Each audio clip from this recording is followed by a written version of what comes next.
What's up, Miami Dolphins fans? It's the day after the draft, Sunday. I want to know you guys' opinion on the Dolphins draft. A lot of people been criticizing Chris Greer, the GM, but I always thought he picked well. I just thought it was more of a coaching issue, more on the defensive side, even though they did well last year. But some of the people that stood out to me, Quinn Ewers, the backup quarterback in the late rounds. I thought they could have probably went with like a guy like uh Tyler but of course he was going second round. They reached for him. I kind of like the Kyle McCord guy from Syracuse, but I definitely thought they knocked it out the park with the best running back in the draft to me. No disrespect to Quinshawn Judkins, but I feel like Ollie Gordon coming into the year was that guy.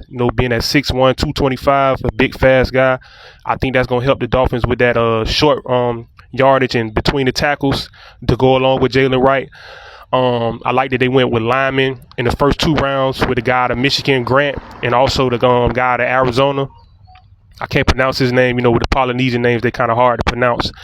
I definitely like the Jason Marshall pick because I feel like he didn't do well at Florida, but he did okay. He was more of a coverage guy, but not a big playmaker. But I think he'll go well. I don't know about them moving off Jalen Ramsey. I think that's a little bit early. I think you just eat the contract, let Cam Smith or Jason Marshall step up because you need a second and third corner. Who else comes to mind out of this draft? I'm trying to think.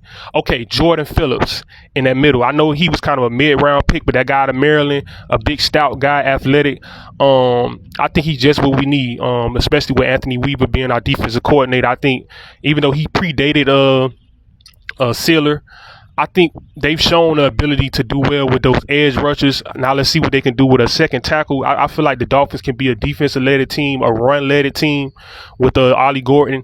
And if Tua gets hurt, we know we have Quinn Ewers, which he's a game manager / big play. He have more of an arm than Tua. But I think Mike McDaniel on the offensive side, if the defense is shored up with Weaver, I think the Dolphins can have like another 11-6 season or something like that. They may be reaching, but you're optimistic early in the year after the draft. But I feel like quietly the Dolphins had, I'll say, an A- type of draft. I'll say an A-. I like the picks that they picked all the way through the middle and the late rounds. I wish they could have got a quarterback maybe earlier, but Quinn Ewers, I guess he's not a threat to Tua, but he's a step up from the Hunleys. And the guy that we thought was going to be something out of Kansas State, I can't even think of his name now, but he's gone anyway, the backup that they took a few years ago. But basically, I feel like the Dolphins, they looking up. So, Ty24 Sports, check me out on Instagram, TikTok, and Twitter. Get in the comment section. Let me know if you don't think I'm right or I'm wrong. Go Dolphins.